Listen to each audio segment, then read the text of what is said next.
Internal marketing is an approach that treats employees as customers and develops systems and benefits that satisfy their needs.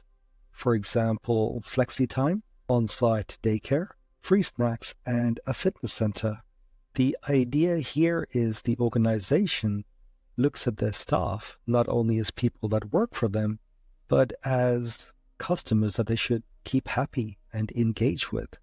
A good example of a company that does this rather well would be Google. And in terms of flexi time, so that is being able to work at different times. So say, for example, you had an appointment in the morning, no problem. Come in 2 hours later, work for 2 hours longer, or work longer on one day and work less on the next.